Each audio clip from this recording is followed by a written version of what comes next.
Bom dia a todos e a todas. É com grande satisfação que o Centro de Estudos em Direito Municipal da Procuradoria-Geral do Município de Porto Alegre realiza esse evento, né, que é um evento a respeito do livro do professor Rodrigo Valadão, Positivismo Jurídico e Nazismo, que é uma obra editada pela editora Contracorrente. O doutor Rodrigo Valadão, então, é procurador do Estado do Rio de Janeiro e doutor em Direito pela Universidade Freiburg, na Alemanha. Também é presidente da GovDados. Esse tema do positivismo jurídico e do nazismo é um tema interessantíssimo. Esse livro é um livro que tem recebido uma crítica muito boa de várias pessoas. Tenho acompanhado pelas redes sociais várias pessoas elogiando muito o livro do professor Rodrigo Valadão. Eu ainda não tive a oportunidade de tempo de ler o livro, mas está na minha lista de leituras. Recomendo, então, a todos a aquisição de leitura. Vocês encontram lá no site da editora Contracorrente, um site que é bem de fácil acesso.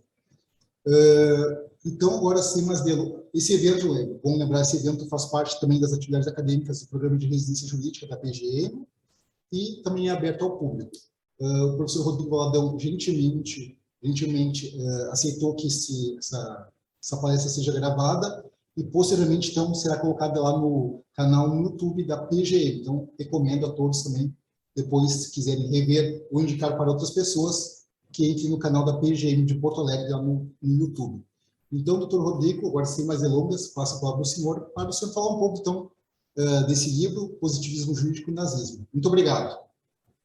Rafael, muito obrigado pelo convite, não só seu, como da Procuradoria, da Advocacia Pública Municipal, que, enfim, é uma instituição irmã, né, lá da Procuradoria do Estado, e como todo irmão, a gente tem que estar junto na frente de batalha, né? A advocacia pública é uma grande irmandade, muitas vezes escanteada, né?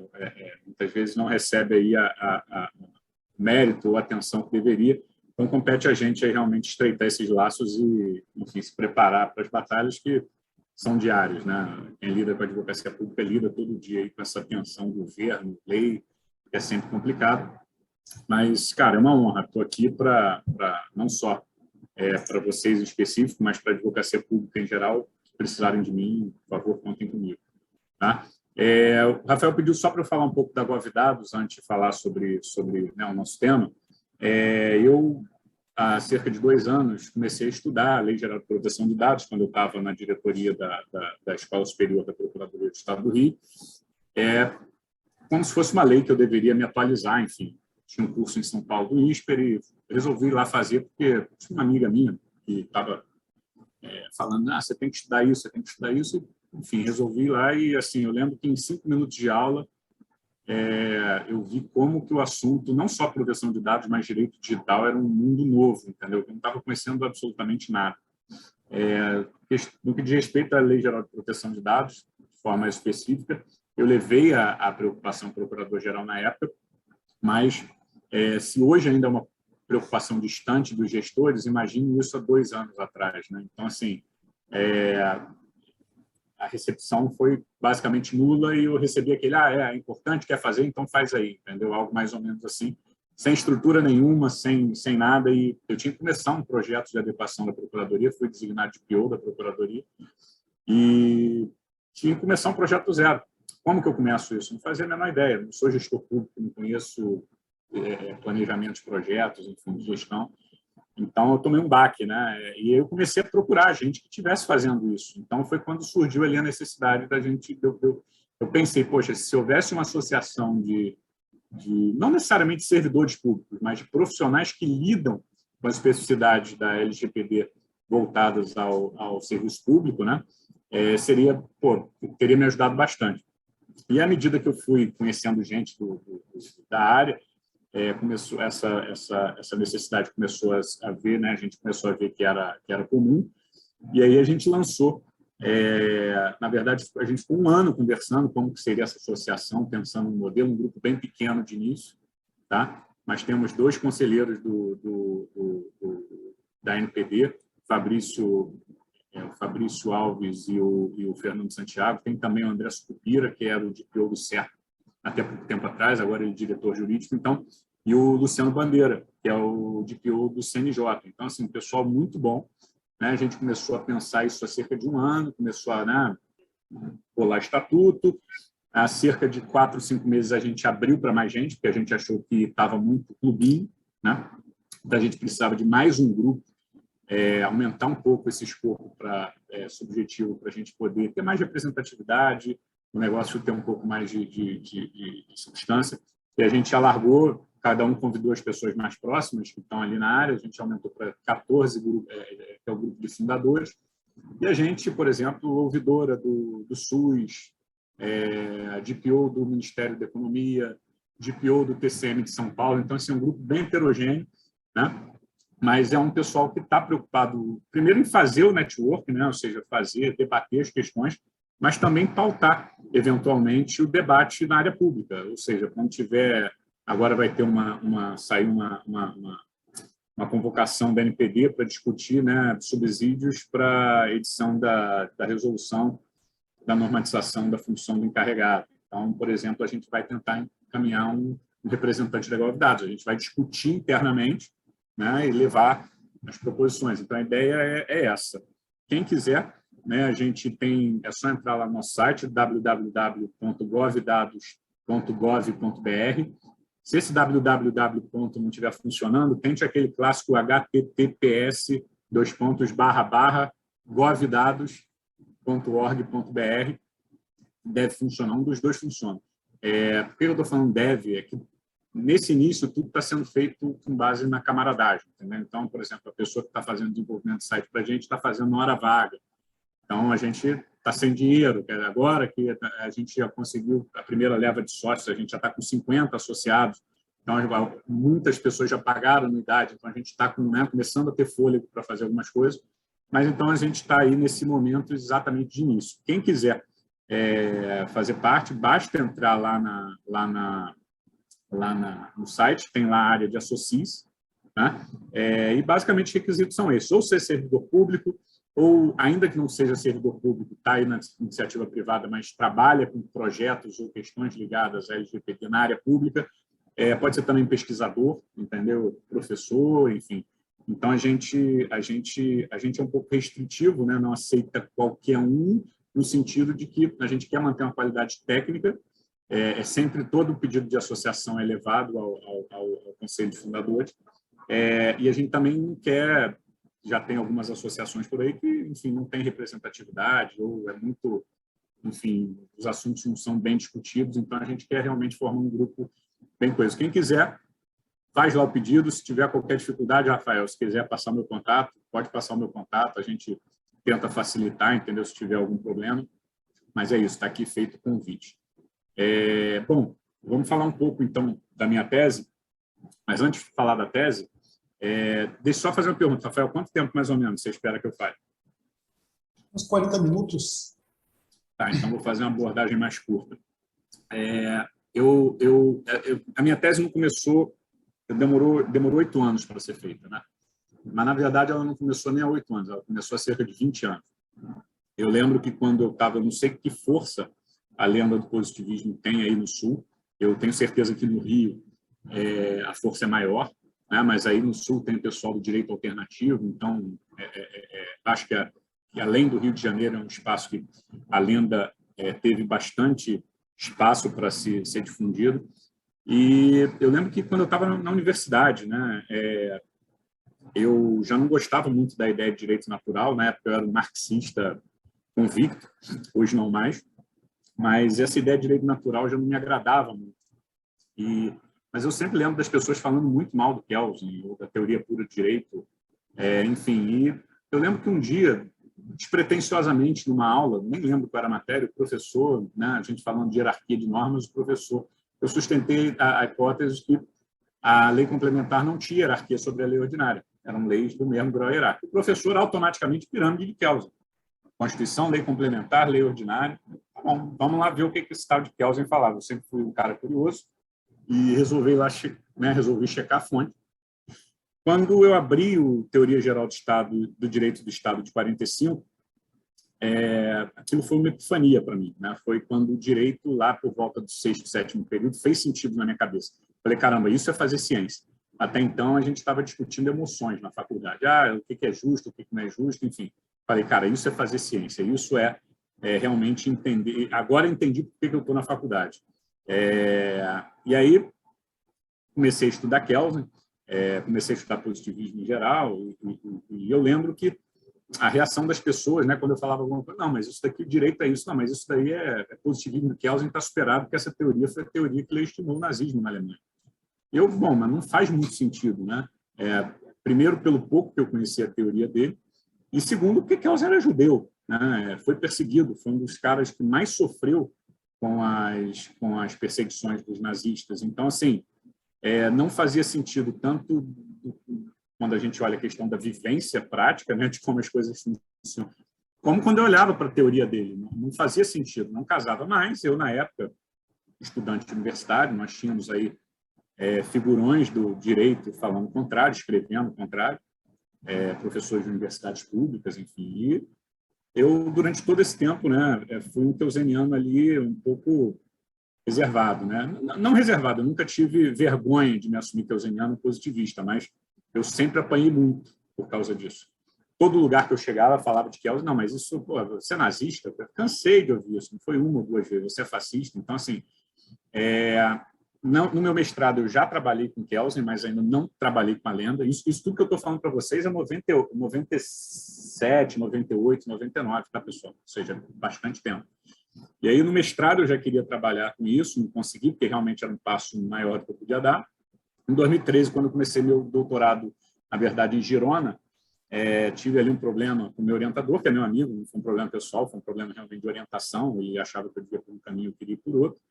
Eu procurei outra instituição, longa história curta, fui aceito na Universidade de Freiburg, na Alemanha, em 2013, 2014, se eu não me engano, final de 2013 ou 2014, já não lembro mais.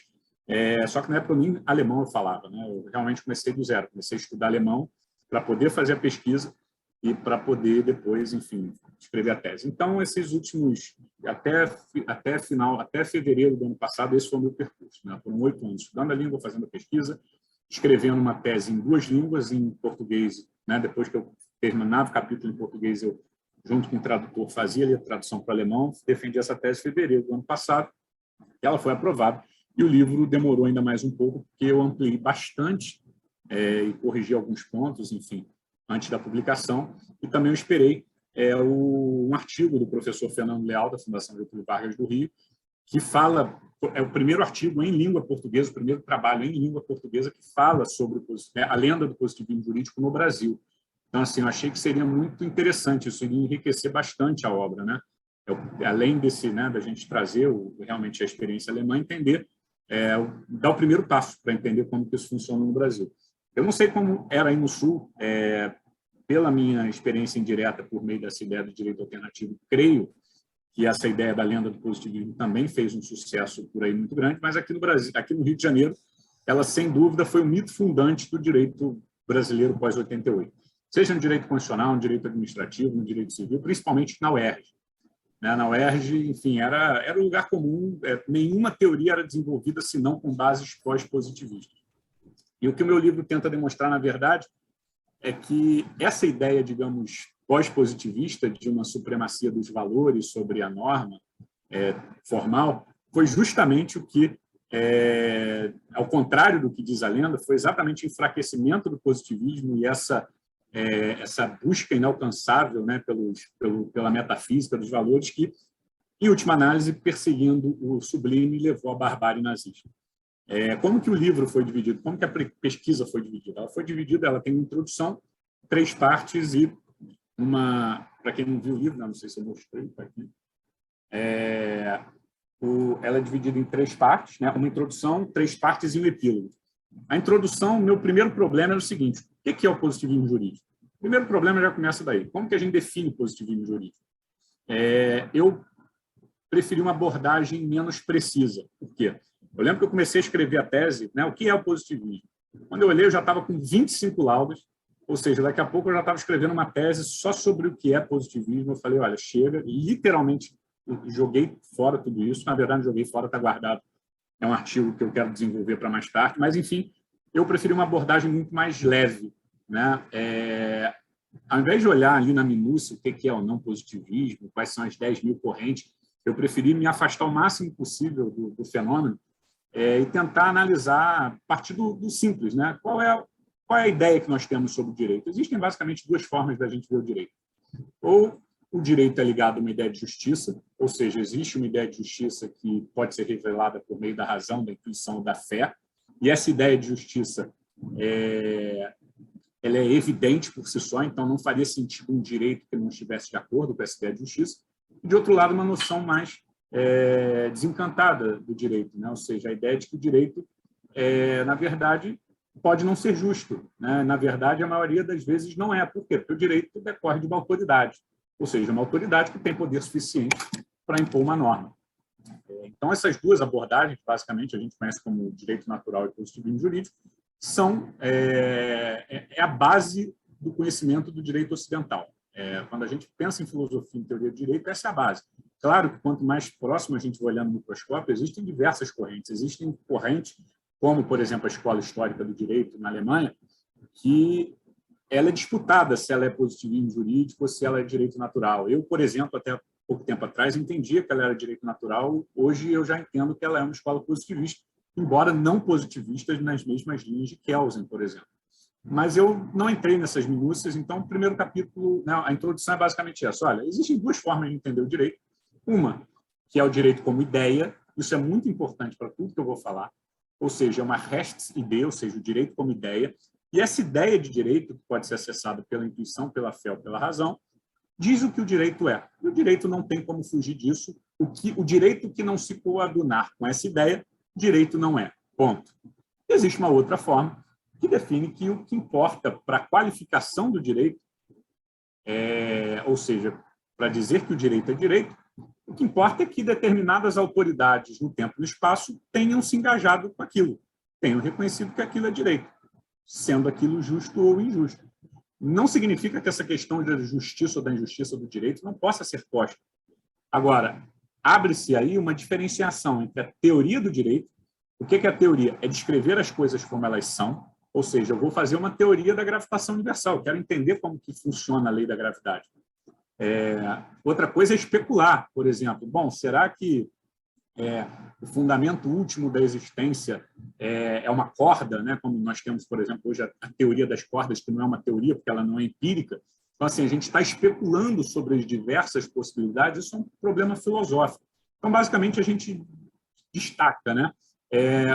O positivismo jurídico acaba sendo uma teoria sobre o direito, ou seja, para explicar o direito como ele é, e a filosofia do direito que tenta enxergar esse direito como ele é e entender como que esse direito pode ser. Então, assim, basicamente, a partir dessa distinção, a gente divide esses dois campos do conhecimento, que até então parece que está tudo muito junto e misturado. Então, basicamente, o positivismo jurídico não é uma filosofia do direito. O positivismo jurídico é uma teoria sobre o direito, uma teoria sobre o que o direito é. Isso não exclui, como eu tinha dito inicialmente, a possibilidade de abordagens especulativas, saber se esse direito é bom, se o direito é ruim ou não é. Então, basicamente, essa é a ideia de um positivismo jurídico. É lógico que o positivismo keynesiano tem ali as suas especificidades, que eu vou falar um pouco mais daqui para frente. Então, essa introdução foi o problema que eu tive de início. Eu não entrei em detalhes de escolas positivistas, porque isso, na verdade, ia me atrapalhar mais do que ajudar. O primeiro capítulo, né, eu fiz uma análise da lenda. Como que nasceu a lenda do positivismo, quem originou, por quê, como que ela cresceu, como que ela se desenvolveu, até chegar ao ponto de haver um consenso antipositivista no final da década de 60 na Alemanha. Então, basicamente, esse primeiro capítulo eu faço uma análise ali do pós-guerra, né, com a rendição da Alemanha em 45 até 1965, ou seja, são 20 anos de origem, desenvolvimento e consolidação da lenda do positivismo jurídico. O que acontece é muito simples, né? Assim que termina a guerra, o Gustav Hadró, que era tido como um autor positivista, embora não seja, isso é outro dos mitos que eu trago no meu livro, explicando por que ele não é positivista, resumindo muito, porque ele entende que o direito é subordinado, o direito positivo é subordinado a uma ideia de direito, então todo direito positivo que não corresponde a essa ideia de direito, direito não é. Então, por isso, para mim, ele é um justnaturalista, porque eles confundem filosofia e teoria do direito. basicamente, o Radbruch lança, ele era tido como um positivista, e ele lança uma série de artigos no pós-guerra, lançando as bases do positivismo. Basicamente, ele vai falar que o positivismo jurídico do século, final do século XIX e início do século XX tinha deixado essa postura crítica diante do direito, da justiça, né, das normas, tinha deixado os juristas alemães indefesos contra as arbitrariedades promovidas pelo regime nazista. Então, essa ideia de que lei é lei, toda lei deve ser aplicada, coisa que registro nenhum positivista diz que a lei deve ser aplicada. Todo positivista tenta dizer o que é a lei, né? O que é o direito. Se você vai ou não obedecer essa norma, isso é um problema moral seu. Agora, a norma é essa norma, ela tem as sanções, ela foi criada de acordo com um determinado procedimento. O positivista não vai falar que você deve nem que você não deve obedecer a norma, vai dizer o que a norma é. Isso ajuda você a identificar a norma e tomar a sua atitude moral no que diz respeito a seguir ou não essa ordem. Mas, enfim, feito esse parênteses, Radbruch defendia essa ideia de que o positivismo em Weimar, né, na República de Weimar, teria deixado os alemães indefesos, contra os juristas alemães indefesos contra a barbárie nazista que vinha ali em forma de lei. Além disso, nós tivemos o julgamento de Nuremberg, né? Quem não se lembra, vários oficiais nazistas diziam que apenas estavam cumprindo normas. Então, e outra coisa, nós não tínhamos normas no direito internacional para tipificar essas condutas. Ou seja, como que você ia tipificar esses crimes de guerra sem recorrer ao direito natural, né? Então, essa ideia de que o positivismo jurídico, de um lado, tinha viabilizado o nazismo, lançada por Radbruch, e, de outro lado, não apenas viabilizou, mas também protegeu os nazistas em Nuremberg, foi a pedra de toque ali do desenvolvimento do mito. A partir dessas duas contribuições que eu coloco lá no livro, são o argumento Radbruch e o argumento Nuremberg, começa a haver uma avalanche de escritos na Alemanha sobre o mito do positivismo, sobre a lenda do positivismo. Diversos autores começam a defender uma regeneração do direito contra uma degeneração positivista, ou seja, o positivismo jurídico teria degenerado o direito e o direito precisava literalmente ser regenerado, ser curado, né? Então, nós vemos uma enxurrada de escritos, vários deles de conteúdo teológico, porque na Alemanha existem autores, né? É muito comum, por exemplo, nós temos direito católico, né? O direito natural católico, o direito natural protestante, isso é falado de forma aberta, não é que nem aqui no Brasil, que as pessoas tentam ser, né, seculares, e não, lá é um debate franco sobre isso. Vários dos autores que defendiam vários não, posso dizer que a maioria absoluta, quase unanimidade, dos autores que começavam a defender essa abordagem, tinha ali um componente teológico muito forte, né? Então, essa ideia de que o direito precisava resgatar os valores, que os valores deveriam ser imediatamente aplicáveis, que os valores eram uma trincheira de defesa contra o autoritarismo, foi um lugar comum na década de 70 na Alemanha. Então, se começou a se construir todas as noções que a gente tem hoje aqui no Brasil, como centralidade da dignidade da pessoa humana, eficácia horizontal dos direitos fundamentais, ordem objetiva de valores, ou seja, um conjunto de valores que seria supraconstitucional e que fazem parte ali de uma ordenação civilizada de mundo. Então, várias desses elementos da teoria da interpretação que nós temos hoje correntes no Brasil foram gestados nessa área, nessa época. E a ideia era exatamente essa. A Alemanha tinha ali uma nova Constituição, uma lei fundamental. A metodologia positivista era vista como comprometida com o nazismo. Então, eles precisavam de uma nova metodologia que se abrisse aos valores e que pudesse libertar a Alemanha desse fantasma. Em última análise, esse discurso foi encampado pela Suprema Corte Alemã, né, no caso Luth, que, resumindo, era um caso que uma pessoa tentou fazer um boicote a um novo filme de um cineasta, que era um cineasta nazista.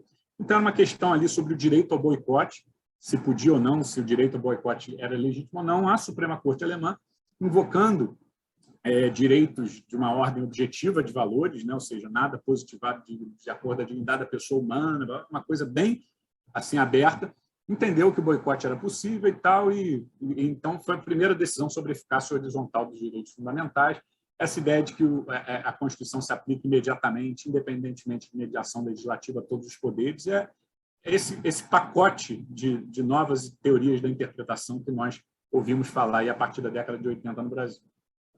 Isso foi consolidado na jurisprudência do Bundesverfassungsgericht, que é a Corte Constitucional Alemã, e do Bundesgerichtshof, que é uma espécie do STJ alemão. Tá? Então, assim, o que a gente chega na década de 70 é o seguinte, nós temos ali um consenso antipositivista e Kelsen era o pária do direito alemão, era a persona não grata no direito alemão. Bom, o que eu fiz no segundo capítulo?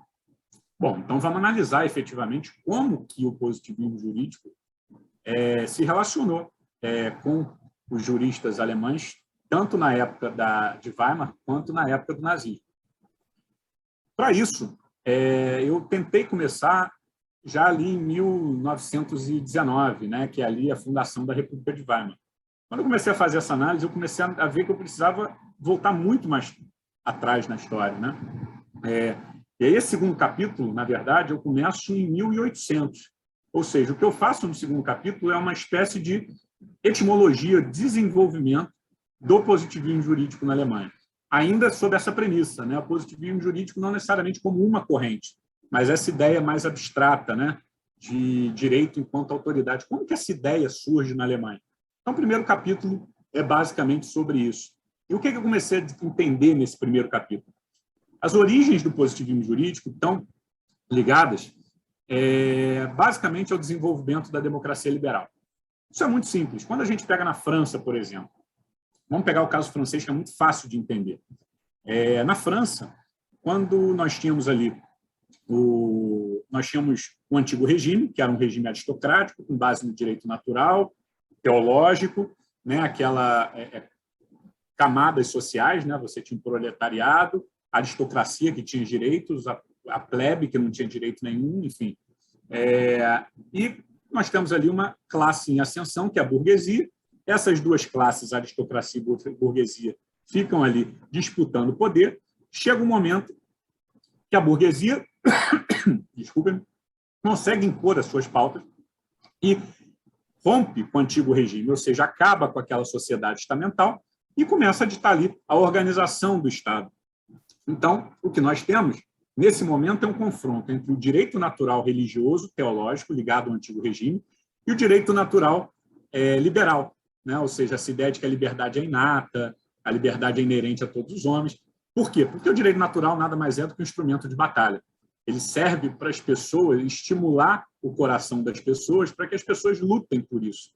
Então, chega um momento que esse direito natural antropológico do liberalismo ganha essa batalha. E o que acontece? Eles precisam resolver, né? Eles têm um Estado para administrar.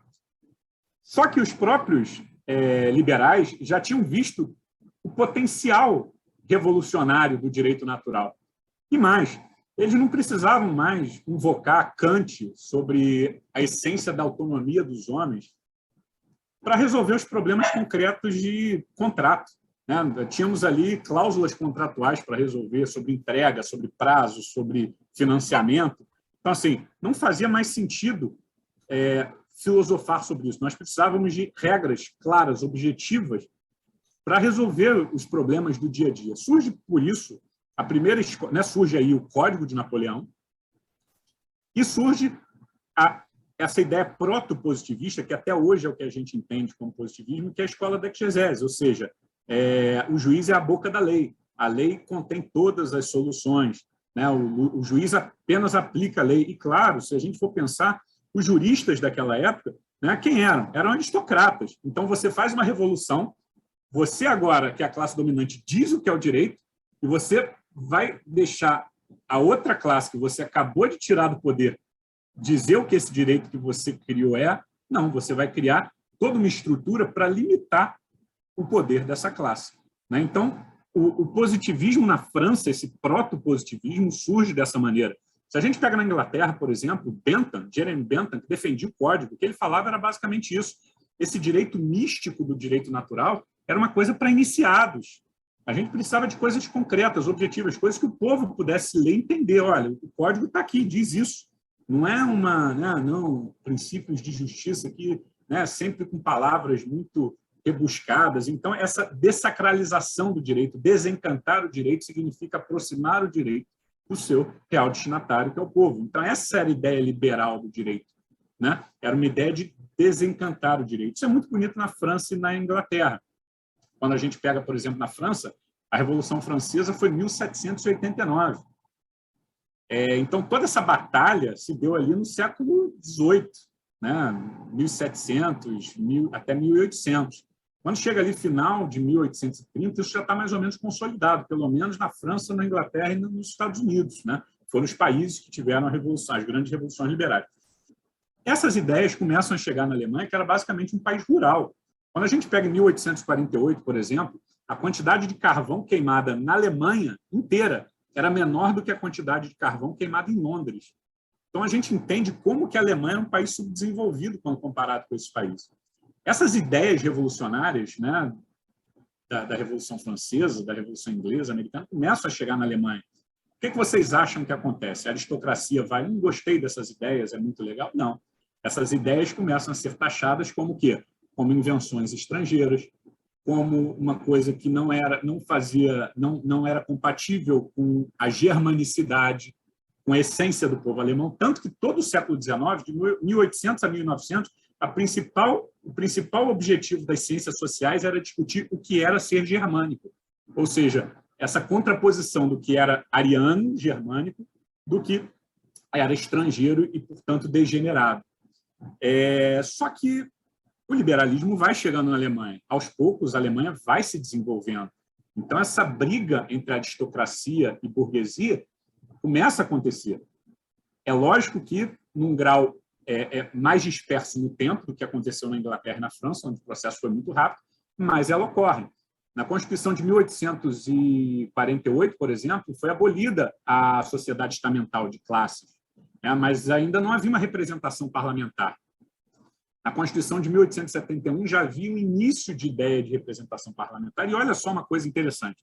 A gente até hoje fala em direito administrativo que a função do direito é reservar uma esfera de liberdade individual onde a administração não pode agir. Sabe onde é que isso nasce? Lá, nessa época. Por quê? Nós tínhamos ali duas classes em conflito, a burguesia e a aristocracia. O que elas entendiam? A aristocracia precisava do poder de produção bélico, né, das indústrias da burguesia. Já a burguesia não tinha força para garantir a unidade alemã. Quem garantia isso? A aristocracia. Então, essas duas classes sociais, ao invés de entrarem em um embate declarado, como aconteceu na França, elas meio que se aceitam, né? Uma entende que precisa da outra. E aí o que acontece? Ao invés de uma ideia de um direito, como nós temos, por exemplo, na Inglaterra, do rule of law, a ideia do rule of law na Inglaterra já nasce com uma preocupação material, não é apenas uma preocupação formal, né? Já é uma ideia de participação na criação do conteúdo dessa norma que vai reger a nossa vida. Na Alemanha, não. Na Alemanha, essa ideia do Stadtrecht, ou seja, do Estado de Direito, nasce sem esse componente de participação popular.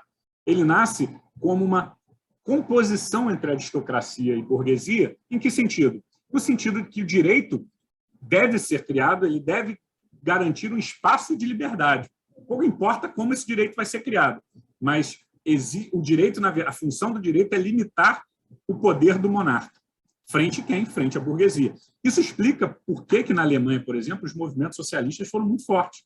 Por que surge Marx? É nesse contexto que você não tem uma diferenciação muito clara de aristocracia e burguesia, né? Então, a classe operária alemã tem toda uma... Marx nasceu lá não é à toa, né? O marxismo nasceu lá não é à toa, exatamente por causa desse movimento. Como que essa dinâmica explica muita coisa.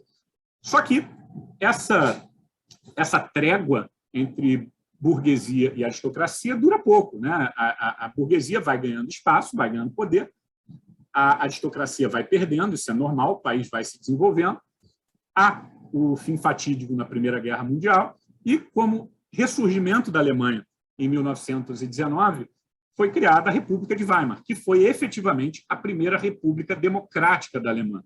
da Alemanha. Então, se antes a gente falava em Estado de Direito na Alemanha, apenas na República de Weimar que a gente fala em Estado democrático de direito. Por quê?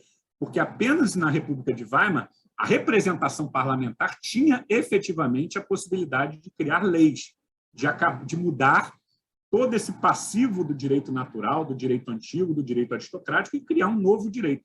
Nada era mais revolucionário do que isso na época, ainda com todos os problemas de representação. Voto censitário, voto masculino, enfim, essas conquistas foram realmente se dando aos poucos. Mas a República de Weimar é esse primeiro... tem gente que diz, inclusive, que a democracia alemã nasce com a República de Weimar. Mas o que vocês podem ver é que, da mesma forma que na Alemanha, na França e na Inglaterra, e nos Estados Unidos nem tanto, mas principalmente na França e na Inglaterra, como que essa ideia do positivismo, do desencanto do direito, está intimamente ligado a um movimento em direção à democracia. Ele pode, em algum momento na Alemanha, não ter acontecido nessa fórmula do Estado de Direito do Rechtsstaat, mas ele era um processo de amadurecimento para chegar ao Estado Democrático de Direito. Então, basicamente, o que eu comecei a ver é que o positivismo jurídico e o que a gente chama de democracia liberal, o que é a democracia liberal? É o conjunto de duas palavras. Democracia, regra da maioria. Liberalismo, reconhecimento de uma esfera individual que o Estado não pode penetrar. Na verdade, essas duas ideias são contraditórias, né? Existem outras democracias que não é liberal. Por exemplo, os próprios nazistas se chamavam de democratas, só que era uma democracia por aclamação. Democracia de aclamação do líder. Era aqueles grandes movimentos, era o movimento, era a ode ao povo. Isso para eles era democracia. Então, quando a gente fala, isso não é democrático. Democracia quer dizer quase nada. Se ela não vem, que tipo de democracia a gente está falando? Então, quando a gente analisa a democracia liberal, que esse modelo nosso, ocidental, que é do constitucionalismo, separação de poderes, garantias fundamentais, devido processo legal, quando a gente olha esse pacote, né, quando a gente vai ver, o positivismo jurídico está incitamente ligado ao desenvolvimento da democracia liberal. E aí eu vou falar sobre isso no final, eu vou fazer aqui, voltar ao meu arco principal de pensamento. E aí, o que acontece na República de Weimar? Embora a República de Weimar, né, a Constituição de Weimar tenha sido uma Constituição realmente democrática, a Alemanha era um país que não era democrático. A democracia não nasce da noite para o dia. Era um povo que estava acostumado a um certo grau de autoritarismo, não havia nada de mal nisso, né, para a grande parcela do povo alemão. Seja um autoritarismo de direita, seja um autoritarismo de esquerda. O que acontece logo depois da Constituição de Weimar, né, nós temos a crise, né, ali no início do pós-guerra, a Alemanha estava numa crise econômica muito grande. Entre 23 e 29, a Alemanha tem até uma espécie de renascimento. O que acontece em 29? Quebra da Bolsa de Nova York. O que acontece com o dinheiro que estava na Alemanha? Sai todo. O que acontece na Alemanha? Crise. E na crise, o que acontece? Radicalização política. A receita é clara, já está aí dada há séculos, né? A radicalização política, cada vez mais as pessoas querem soluções rápidas, imediatas para os problemas, não querem mais compromissos, o que é típico da democracia liberal.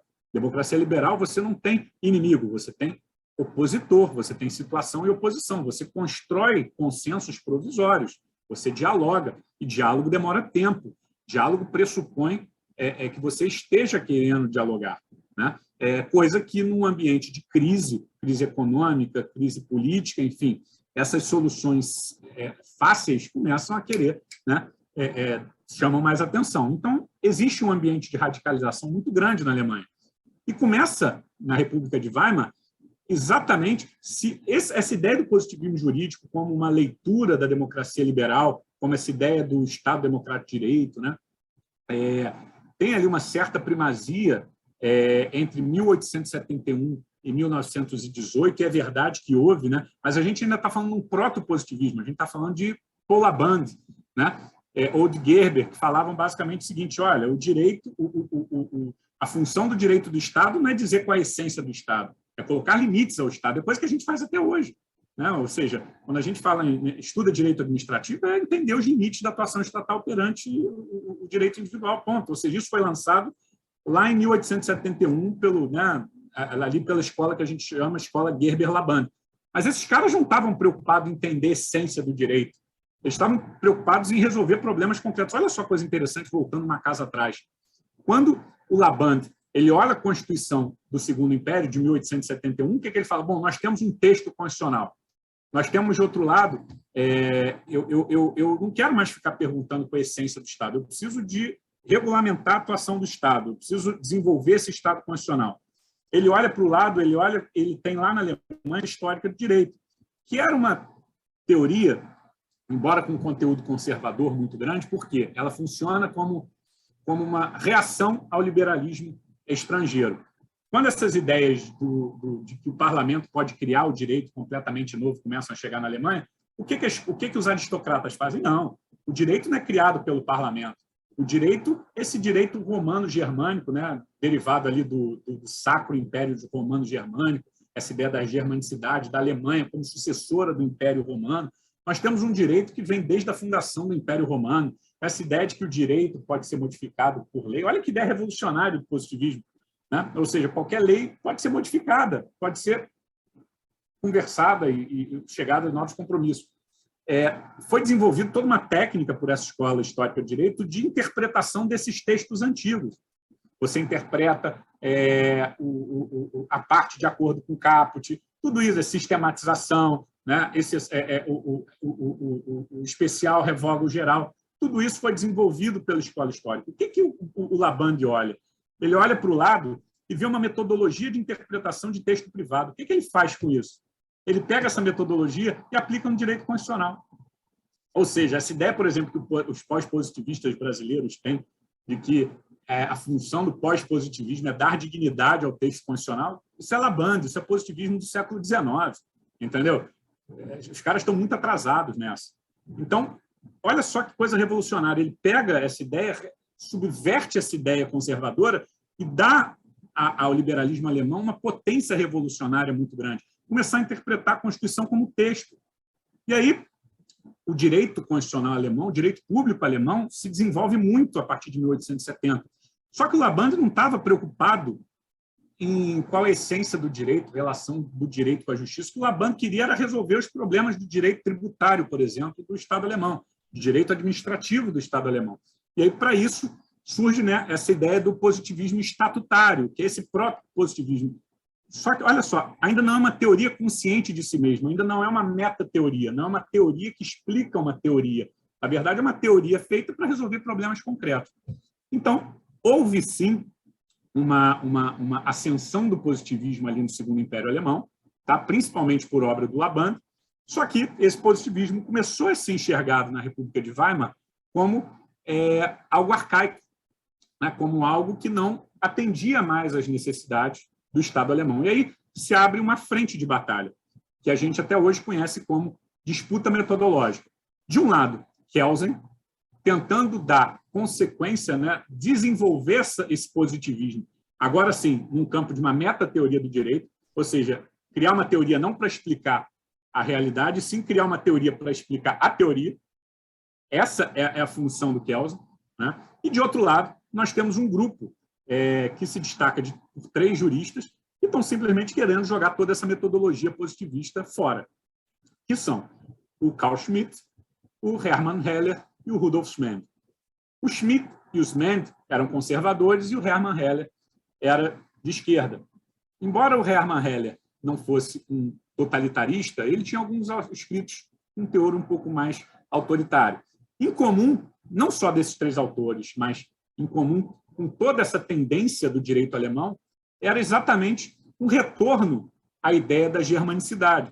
Ou seja, a ideia de que a teoria pura do direito, por exemplo, era um direito sem direito, era um Estado sem Estado, porque exatamente o positivismo não buscava mais entender a essência do Estado, buscava apenas resolver os problemas concretos. Então, segundo esses autores, era necessário um retorno aos valores, era necessário um retorno a essa ideia de direito, não ideia de lei, a ideia de direito como uma ideia de direito que tinha sido aniquilada pelo positivismo jurídico. E a gente vai olhar como que era a prática do direito em Weimar, como que os juízes aplicavam o direito em Weimar. Em primeiro lugar, os juízes, promotores, eram aristocratas. A gente acha mesmo que os juízes aristocratas iam se curvar ao direito criado pelo parlamento, pelo povo? Isso não ia acontecer. Inclusive, tem um escrito do presidente da Associação de Juristas Alemães, esqueci o nome dele, a revista, se eu não me engano, de 1921. Ele fala no prefácio da edição da revista, né, com todas as letras. O positivismo jurídico acabou com a majestade do direito, com a ideia de direito. Criou um direito bastardo, um direito sem alma, sem coração. Então, essa ideia de que os juristas se curvavam ao direito positivo não era verdade. Nós temos vários exemplos. Existe um livro do Bernd Reuters, que é um sociólogo, jurista alemão. Ele tem vários escritos sobre isso, mas ele tem um que ele fala foi o primeiro cara que parou para entender realmente como que os juristas de Weimar e do nazismo se comportavam. Eles seguiam apenas a lei ou eles ignoravam a lei em nome de uma justiça metafísica? Ele tem dezenas de exemplos concretos, um livro que hoje já está na 8ª edição, clássico do direito alemão. Ele vai demonstrar que era a segunda coisa que aconteceu, ou seja, o direito, a ascensão do nazismo se deu exatamente com o abandono da ideia de um direito formal. Eu podia trazer N exemplos para vocês, vou trazer um, que eu acho que é o mais paradigmático de todos. Hitler, em 1924, foi preso por uma tentativa de golpe em Munique, né, na Bavária. Quem já foi a Munique, tem a cervejaria, a Hofbrauhaus, tem lá até hoje o lugar. Hitler foi processado, né, por traição, por tentativa de golpe. Enfim, ele era austríaco. Uma das penas para Hitler era a deportação, né? Quando vocês pegam os autos do caso, o juiz do caso, ele diz que uma pessoa que tinha sentimentos tão nobres pela Alemanha jamais poderia ser acusada do crime de traição. E simplesmente deixou de aplicar várias das penas e aplicou uma pena menor de 6 meses, que poderia ser convertida depois de algum tempo, ou seja, para não dizer que a questão passou sem nenhuma punição, ele simplesmente ignorou as normas vigentes, com base em ideias, né, de germanicidade, ideias de justiça, e deixou de aplicar a pena Hitler.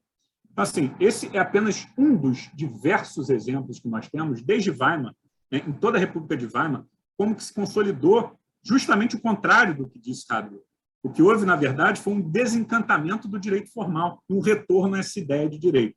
Bom, a partir do momento que tem a ascensão do poder pelos nacionalsocialistas, vocês podem imaginar o que aconteceu. Isso foi só apenas dado sequência. Aliás, vou fazer um parênteses, raríssimas foram as novas leis editadas pelos nazistas. Foram 5 ou 6 leis relevantes. Claro, houve, por exemplo, a lei que proibiu o casamento interracial, houve leis formais, né, que realmente houve leis formais que geraram perseguição.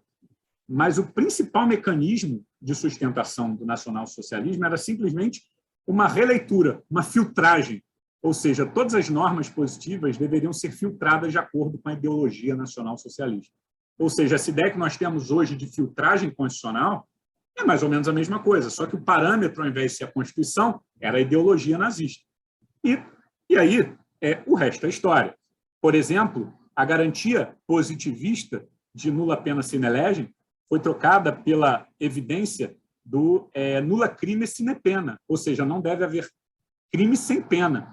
Bom, quem define crime? Bom, quem define crime é a ideologia nacional socialista. E por aí vai. Ou seja, a todo momento, a ignorância de aspectos formais do direito, né, em favor de elementos substanciais foi a tônica do regime nazista. Bom, beleza, maravilha, esse foi o segundo capítulo. Mas se isso aconteceu, se foi assim, por que então essa lenda foi tão eficaz? Por que na Alemanha ela vigiou por quase 30 anos e ainda hoje no Brasil a gente fala sobre essa insanidade? Simples.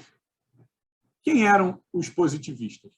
Ou os socialistas, ou os liberais no regime na Alemanha? Eram basicamente os estrangeiros, os judeus. O que aconteceu com esse pessoal durante o nazismo? Morreu, foi exilado. Quem sobra para reconstruir a Alemanha depois da guerra? São os mesmos autores que fundamentaram o nazismo. Karl Lahrens, por exemplo, que em 1960 escreve um livro, Metodologia da Ciência do Direito, que ainda é o livro de referência da UERJ, por exemplo. Não sei se ainda é, mas foi durante 15 anos, acho que ainda é.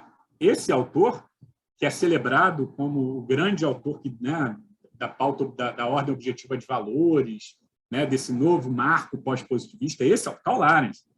Ele, em 1960, escreve esse livro, mas sabem o que ele estava fazendo em 1934? Escrevendo um livro chamado Erneuerung des Rechts, ou seja, Renovação do Direito, onde ele falava com todas as letras que o direito, na verdade, todo direito deveria ser relido pelo Führer, pelo líder, ou seja, dava ao líder os plenos poderes para reinterpretar todo o direito, ou seja, só que ao invés de ser uma pauta objetiva de valores, era o Führer, era o líder. O que ele faz no pós-guerra é tirar a ideia de Führer e colocar uma pauta objetiva de valores, mas a metodologia mesmo. E não apenas o Lahrens, que foi um dos principais juristas do nazismo. Ou seja, nós temos hoje um dos principais juristas do regime nazista tidos no Brasil como o cara que funda, né, esse movimento pós-positivista, para a gente ver o grau de descolamento. Além de Lahrens, vários outros. Nós temos N exemplos de juristas que eram antipositivistas, durante Weimar lutaram contra o positivismo, durante o nazismo foram nazistas convictos e, terminado o regime, eles, como se nada tivesse acontecido, lançam artigos, livros, dizendo que apenas, né, que, não, eu ali seguia o direito nazista porque, né, era lei e era a metodologia que nós tínhamos, ou então eu tinha medo de não aplicar. Mas não, a grande verdade é que a maior parte desses juristas estava comprometido com o regime. Então, vamos supor ali, Lahrens, 1970, vamos supor que ele está ali em Munique. Eu chego, Lahrens, eu quero escrever uma tese. Eu quero escrever minha tese de doutorado, eu quero demonstrar que você, na verdade, foi o maior jurista do regime nazista. Foi o grande teórico do direito civil do regime nazista. O que vocês acham que ia acontecer comigo? Vocês acham que eu ia ser aceito no doutorado? Jamais. O que acontece? Isso demora um tempo na Alemanha. Esse pessoal precisa morrer, precisa se aposentar. Uma nova geração precisa começar a ter vontade, sair desse casulo e começar a pesquisar. Se vocês forem olhar, por exemplo, o primeiro encontro de juristas de direito público, que é um encontro anual muito famoso na Alemanha, onde todos os professores das grandes universidades se reúnem, e todo ano tem 2 temas grandes para eles debaterem. O primeiro ano onde esses juristas se reúnem para debater a participação dos professores de direito público no nazismo foi no ano 2000, ou seja, 60 anos depois, entendeu? 55 anos depois. Então, assim, o que acontece, resumindo muito, é que os mesmos juristas que atacavam o positivismo jurídico, lutaram contra o positivismo jurídico, com a ascensão do nazismo, foram nazistas convictos, participantes, terminado o regime, agiram como se nada tivesse acontecido, criando uma hipótese de um legislador inexistente. Na verdade, inexistente, porque as leis foram muito poucas. E vou dar um outro exemplo, olha só. Teve uma lei de 35, que foi a lei do serviço público, restauração do serviço público alemão. Essa lei simplesmente demitia todos os servidores públicos que fossem judeus. Todos estão demitidos e perderam a aposentadoria. Claro, 35. Tinha um dispositivo ali que falava, olha, os judeus que lutaram do lado da Alemanha na Primeira Guerra Mundial serão preservados. Ou seja, havia um dispositivo específico na lei de 33, de 35, que resguardava o emprego e a aposentadoria dos servidores públicos judeus que tivessem lutado pelo lado da Alemanha na Primeira Guerra Mundial. O que vocês acham que aconteceu com esse dispositivo? Simplesmente ignorado. Ou seja, a lei não era um instrumento relevante no nacionalsocialismo. E essa foi a conclusão do capítulo 3. Todo o capítulo 3 foi dedicado a demonstrar por que essa lenda perdurou tanto tempo. Então, basicamente, o capítulo 3 é uma análise de 1965 até 1985, que foi exatamente o período onde essa lenda do positivismo começou a ser derrubada. Hoje, qual é o estado hoje na Alemanha? É claro que é um ambiente rico, existem várias teorias, possibilidades, enfim. Mas hoje é mais do que estabilizado que a ideia de positivismo jurídico é íncita à ideia de democracia liberal. São dois lados da mesma moeda, ao ponto... basicamente, essa é a ideia que eu desenvolvo no epílogo, né? Eu pego essa ideia de que alguns lançam, né, que o positivismo jurídico é uma teoria naturalmente ligada ao totalitarismo, ao autoritarismo, e eu mudo isso.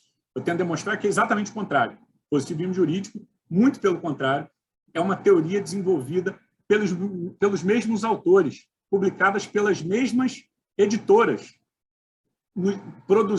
criado nos mesmos círculos acadêmicos.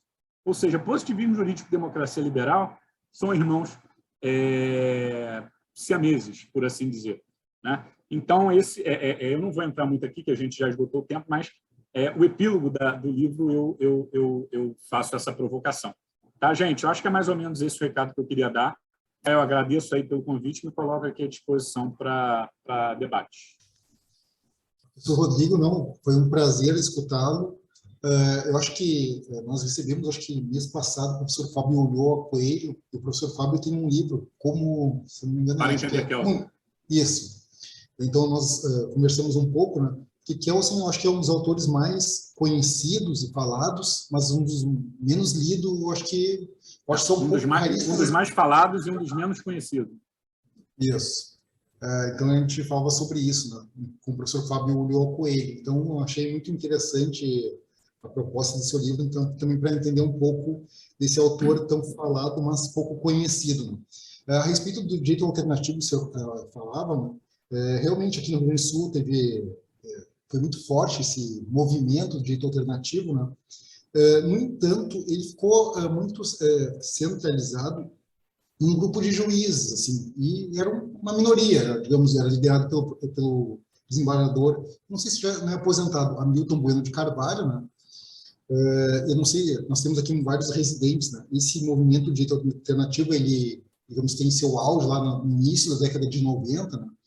E era um movimento, na minha opinião, meio que romântico, né? Que tinha aquela ideia, assim, se houver, digamos, o contraponto entre a lei e a justiça, eu fico com a justiça. Ou seja, se o juiz, no seu subjetivismo, entender que uma situação, que a lei conduz para uma situação injusta, ele abandona a lei. Ou seja, desculpa interromper, Rafael, não estou dizendo que esses juristas, obviamente, eram nazistas, mas o que a gente pode ver é que é exatamente a mesma metodologia. Ou seja, tudo bem que os valores podem ser outros, eu concordo que são outros, tá? Mas a metodologia de aplicação e resolver problemas jurídicos é exatamente a mesma. E esse é o perigo, né? Esse é o perigo. Serve para qualquer ideólogo de plantão. Sim, sim. Mas eles eram uma minoria, um grupo bem pequeno de juízes, não tinha muita... Claro que nas faculdades, quando esses juízes alternativos eram convidados, eles, evidentemente, levantavam os alunos. Eu me lembro de ir em palestras que eles iam, era muito bonito, todo mundo achava o máximo, mas, assim, na prática, ninguém, digamos, acompanhava eles de fato mesmo. Outro autor que o professor Gustavo Rodrigo comentou, que acho que também é muito importante, que é um autor também, não tão comentado quanto o Kelsen, mas também falado, que é o Radbruch, né? Que é muito pouco lido também, né? Pouco conhecido e pouco lido. Né? E eu tive contato com o Radbruch no final da faculdade, graças ao professor Ingo Sarlet, que me deu de presente aquele livro Filosofia do Direito, que é editado pela Martins Fontes, né?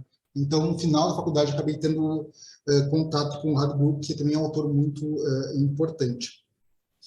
Mas, enfim, uma questão que eu queria, para começar o debate, é que assim, o Rodrigo falava da UERJ, né? A questão até que... Também eu confesso que eu acho que até hoje na UERJ é indicado para quem quer entrar no mestrado da UERJ o livro Mitologia do Direito do Karl Marx. Não sei se nas últimas, mas até bem pouco tempo era indicado para quem quisesse entrar principalmente na área do direito público, ter que obrigatoriamente ler o Metodologia da Ciência do Direito. Né? Mas na UERJ também, digamos assim, acho que no Brasil, né, é o berço do chamado neoconstitucionalismo. E eu queria saber o que tu pensa a respeito desse movimento neoconstitucionalista que, digamos, acho que no início da década dos anos 2000, também teve muitos adeptos, não só na UERJ, mas no Brasil afora, né? mas que hoje em dia praticamente ninguém se diz mais neoconstitucionalista, né? Eu acho que hoje em dia todo mundo tem até vergonha de dizer que é neoconstitucionalista. Eu queria saber o que tu pensa a respeito do neoconstitucionalismo. Cara, eu vou falar o que eu falo há 20 anos. Eu acho um engodo. Eu acho, assim, o neoconstitucionalismo surge, na verdade, o termo, um livro, na verdade, já nasce no plural. Não, é um livro Neoconstitucionalismos. Na verdade, é um livro, agora eu não lembro se espanhol ou italiano, mas, enfim, um livro de autores com diversas matizes que falam sobre novas abordagens do direito constitucional.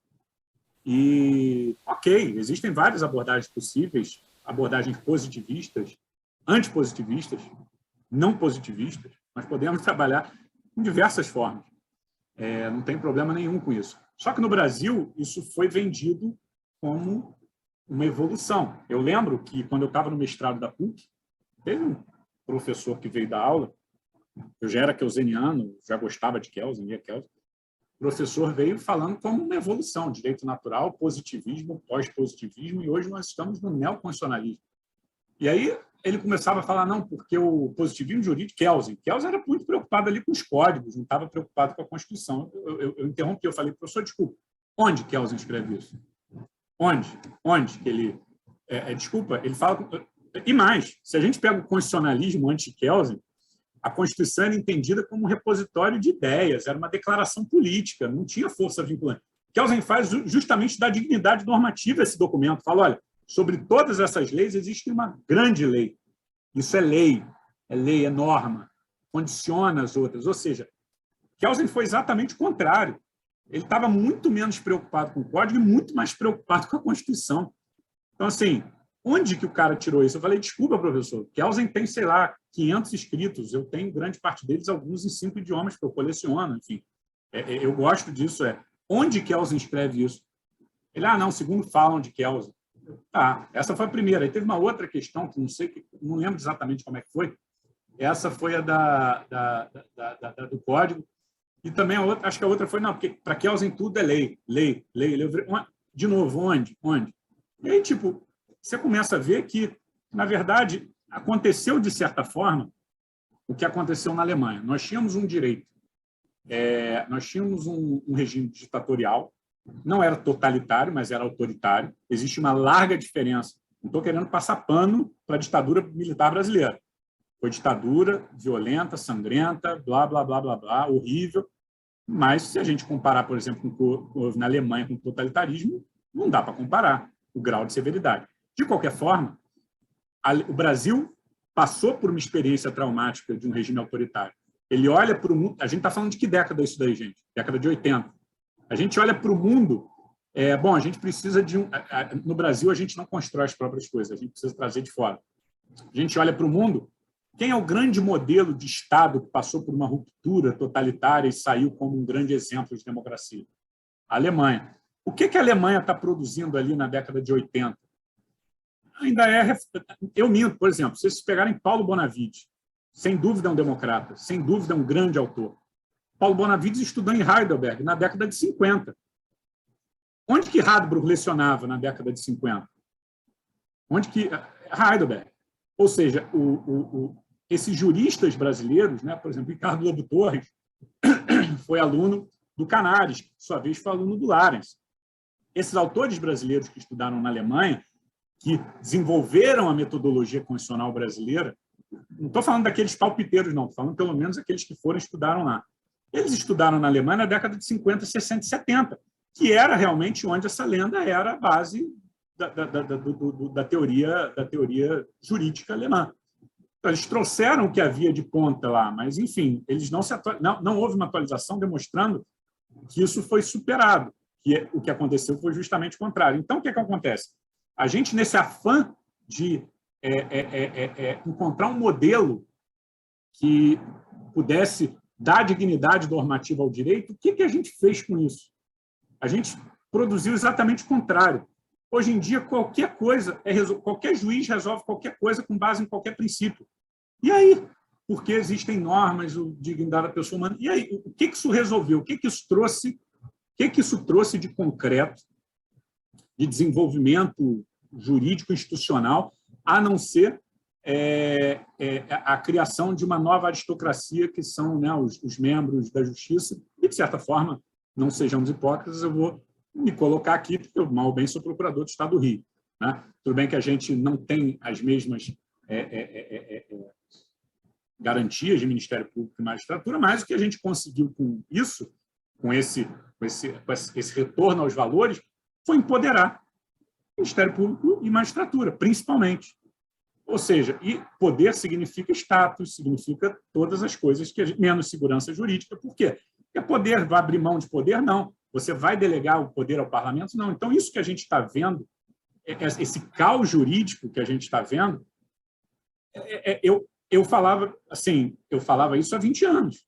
Né? Isso não vai levar para um bom caminho. Por quê? Porque a segurança vai para a cucuia.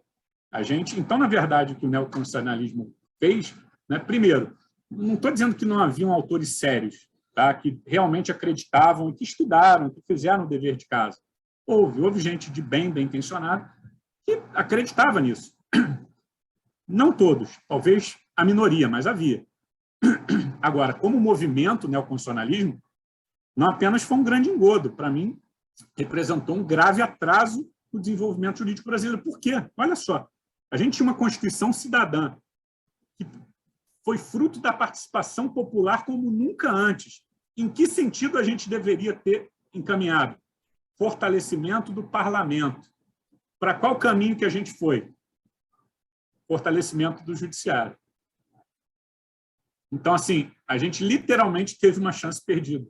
Né? E a responsabilidade disso é de nós, juristas. É nossa. A gente tem que fazer essa análise, entender onde nós erramos e reconstruir o direito, reconstruir a metodologia, porque não dá mais para a gente ter duas situações idênticas serem julgadas de duas formas completamente distintas. Não há sociedade que resista a isso, entendeu? Então, para mim, o neoconstitucionalismo, se eu pudesse reduzir em uma palavra, talvez duas, engodo ou farsa. Né? Eu realmente sempre fui muito crítico e me coloco muito, há 20 anos eu bato nessa tecla.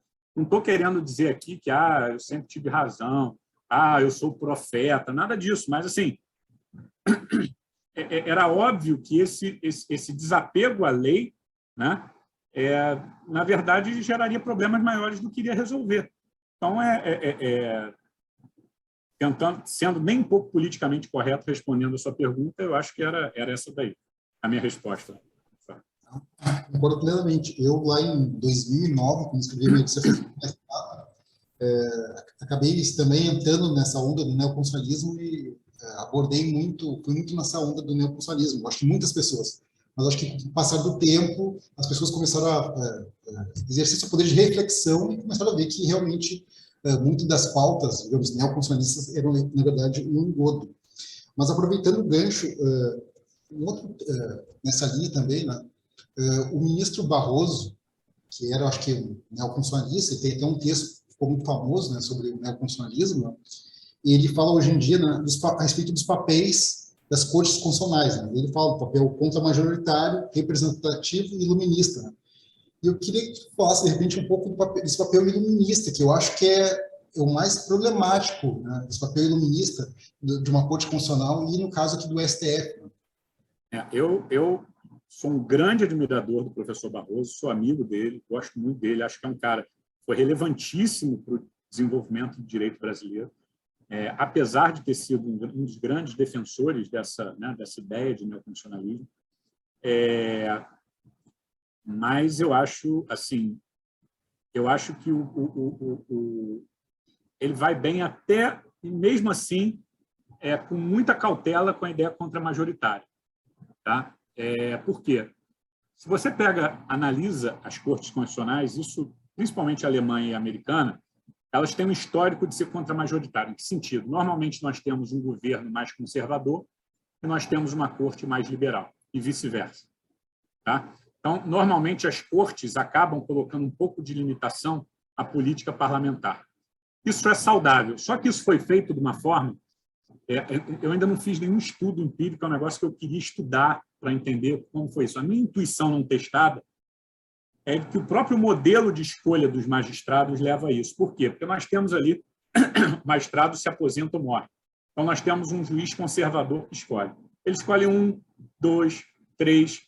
Quando ele está para escolher a maioria, muda. Então, nós temos um saudável balanço entre juízes, né, isso, de composição de ideologias diversas, mais à direita, mais à esquerda. Então, de certa forma, esse papel contramajoritário da Corte Constitucional, ele acaba acontecendo, mas eu não sei em até que medida isso é algo, pelo menos no caso alemão e no americano, é algo que aconteceu por alinhamento dos astros, né? Ou até que ponto, né, foi uma mera decorrência não pensada de um modelo de escolha de magistrados. A minha intuição não testada é essa. Mas pode haver essa ideia de contramajoritária, mas ela tem que ser entendida também com uma certa cautela. Tá? Agora, a iluminista, desculpa, essa daí eu não consigo não só não ver, como não defender. Entendeu? A verdade é que todos nós nos achamos melhor do que as outras pessoas. Isso é natural, isso é do ser humano. Eu me acho mais inteligente do que quase todo mundo vai se achar mais inteligente do que eu. Enfim, isso é normal. Desculpa, é assim. Isso, infelizmente ou felizmente, é da essência humana. Todo mundo se acha mais inteligente, melhor, mais justo. Nem ditador se acha injusto. Pelo contrário, todo ditador se coloca como o cara que está realizando a justiça, entendeu? Então, assim, essa ideia de que um agente público, seja do Poder Judiciário, seja do Executivo, seja do Legislativo, personifica uma ideia de justiça ou tem um acesso privilegiado a uma ideia de justiça, é um retrocesso institucional. Né? Na verdade, instituições se faz com homens, mas elas são maiores do que os homens. Então, nós não podemos ter uma quase crença, uma quase fé nas instituições, qualquer que seja a instituição, de que os atuais ocupantes dessa instituição têm algum acesso privilegiado a uma ideia de direito, porque era justamente isso que Bentham, no século XVIII, estava tentando atacar. Olha, essa ideia de que o direito é algo, né, metafísico, só para os iniciados, por que, Pica-Pau? O que isso gera, em última consequência, Rafael? Alguém vai ter que dizer o que é esse direito iluminista, o direito melhor, enfim. E geralmente vai ser um advogado que vai cobrar fortunas por um parecer, entendeu? Ou alguém que vai ter um trânsito privilegiado em algum tribunal. É assim que as coisas funcionam. Então, assim, eu vejo com muita... Vou repetir, não estou dizendo que esse seja o intuito do professor Barroso. Ele tem a forma de pensar dele, tenho certeza, conheço, sei que é uma pessoa íntegra, sei que é uma pessoa bem intencionada, uma pessoa que teve, apesar de discordar visceralmente de várias posições dele, é uma pessoa que teve um papel fundamental no desenvolvimento do direito constitucional brasileiro. Tá? Não acho que ele esteja comprometido com essas coisas não republicanas que eu disse, na verdade, tenho certeza disso, mas acaba abrindo margem para isso. É perigoso, é um caminho que eu particularmente acho não apenas teoricamente insustentável, como praticamente indesejável.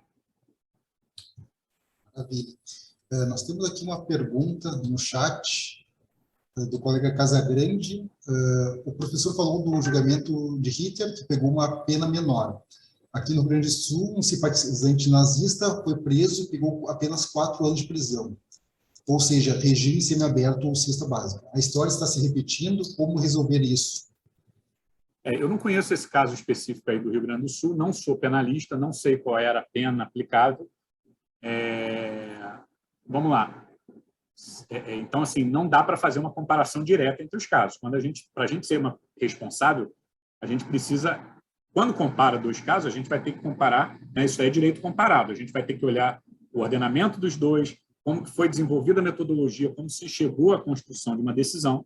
Então, não conheço o caso brasileiro que o participante está se referindo, e, se conhecesse, eu teria que fazer também um estudo mais profundo para poder falar que, pelo menos, não estou dizendo, e aí já teria um outro problema de generalização. Né?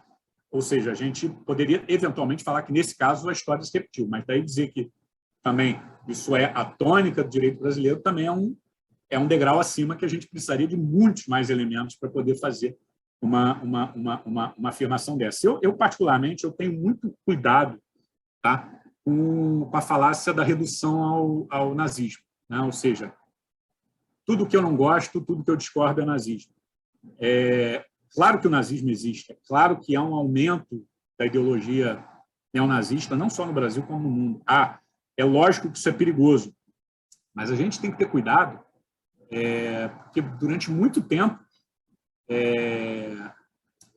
esse foi o discurso político de certas ideologias no Brasil. Tudo que... E aí, enfim, eu estou falando, no meu caso concreto, eu estudava Kelsen, que era um liberal, né? Liberais, aí a gente tem que tirar essa ideia de neoliberalismo, liberal pode ser mais à direita, mais à esquerda, enfim. É um universo enorme. Eu era um liberal e, enfim, era taxado de fascista, entendeu? Por pessoas mais à esquerda. Então, assim, e aí? E aí o que acontece é quando a gente chama tudo de fascismo, tudo de nazismo, a palavra perde o seu peso. Então, assim, tem muita coisa ruim no mundo que não é nazismo. O nazismo é, indubitavelmente, uma coisa muito ruim, muito perversa.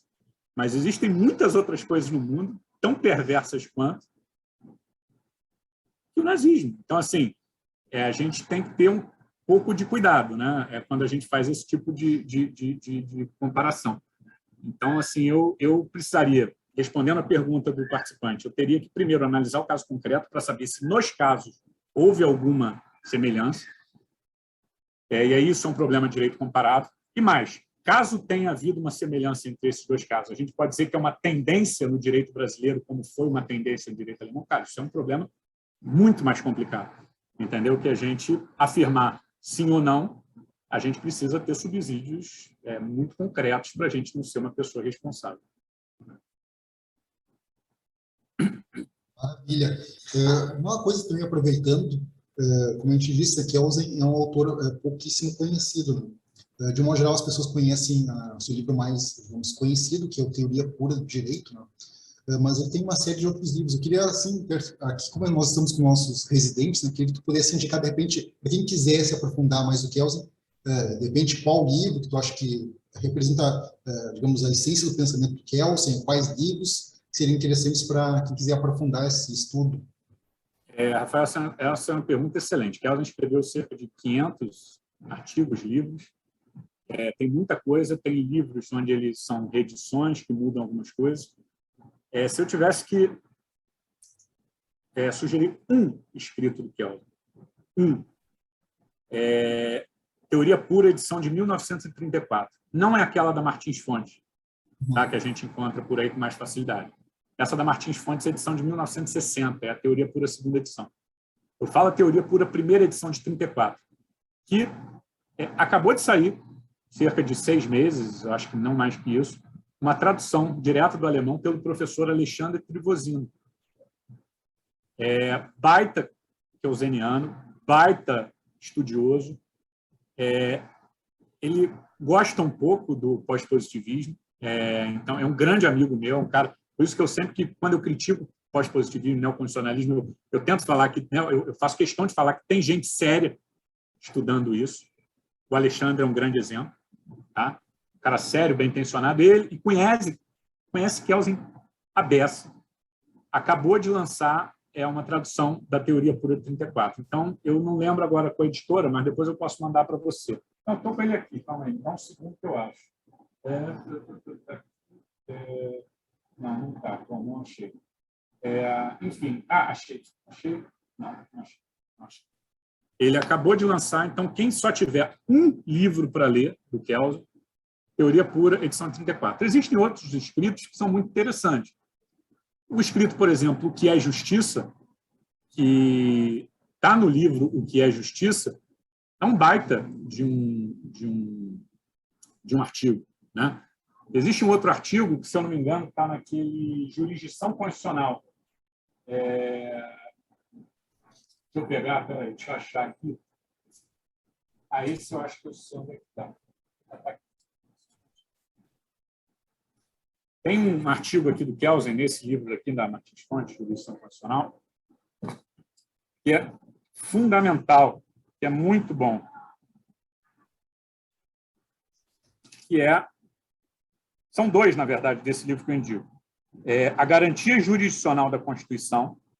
É um texto, vocês vão ver, dessas grandes novidades trazidas pelo neoconstitucionalismo já estão nesse artigo. Então, assim, é um livro é um artigo muito importante. E, claro, o clássico, quem deve ser o guardião da Constituição, que esses dois últimos a gente acha nesse livro aqui. A Garantia Jurisdicional da Constituição e quem deve ser o guardião da Constituição. Tem um outro também livro, na verdade, eu acho que eu me confundi. O artigo que eu estava mencionando desse livro daqui é o Quem deve ser o guardião da Constituição e o Controle Judicial da Constitucionalidade, um estudo comparado entre as constituições austríacas e americanas. São os dois últimos artigos desse livro. Tá? Então, assim, vai ficar num livro só. Teoria Pura de 34, para entender o que é teoria pura. Poxa, gostei, quero começar a me aprofundar um pouco mais.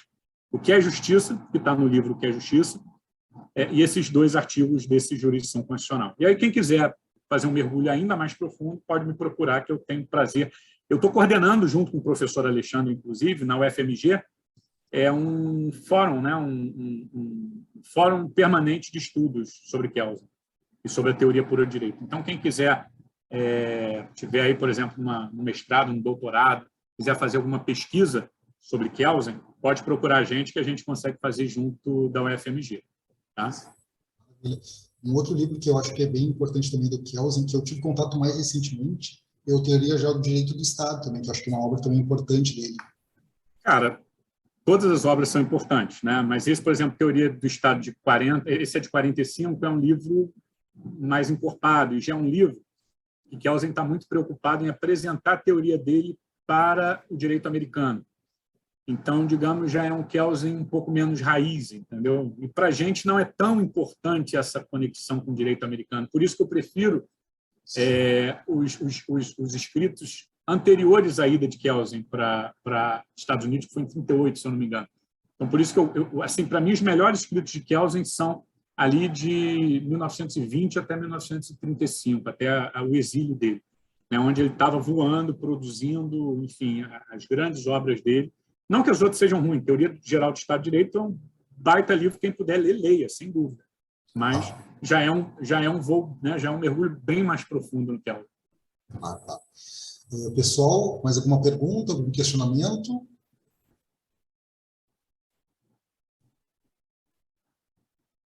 Então, já que não temos mais questionamentos, agradeço ao professor Rodrigo Valadão por ter participado aqui do nosso evento aqui na PGM de Porto Alegre.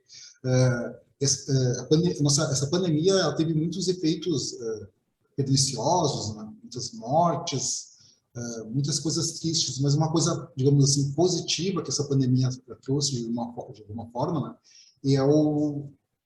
São esses eventos virtuais, porque, digamos assim, para trazer o professor Rodrigo aqui para Porto Alegre seria algo mais difícil, mais custoso, e hoje em dia, com a possibilidade de fazermos essas palestras virtuais, é muito mais fácil, até mesmo no que diz respeito ao tempo, que às vezes, digamos, a gente teria condições de pagar passagem, estadia, mas daqui a pouquinho o professor Rodrigo não teria tempo de se deslocar até Porto Alegre. Então, acho que algo que é muito positivo, né, digamos assim, diante de muitas coisas negativas, mas pelo menos uma coisa positiva, digamos, é essa questão dos eventos virtuais, que eu acho que vieram para ficar, né, que é algo muito positivo. Então, agradeço ao professor Rodrigo.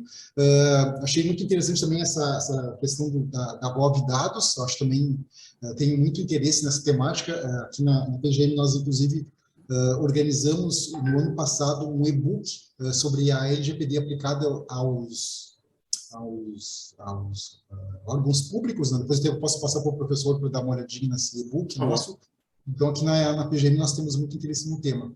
Então, agradeço ao professor Rodrigo, agradeço aos presentes aqui. Professor Rodrigo, tem a palavra, se quiser dar um... Rafael, só agradecer. É bom, né, essa modalidade virtual que a gente pode falar para mais pessoas em mais lugares, mas é uma pena que eu não posso ir a Porto Alegre. Não, mas... tudo tem bônus e um ônus.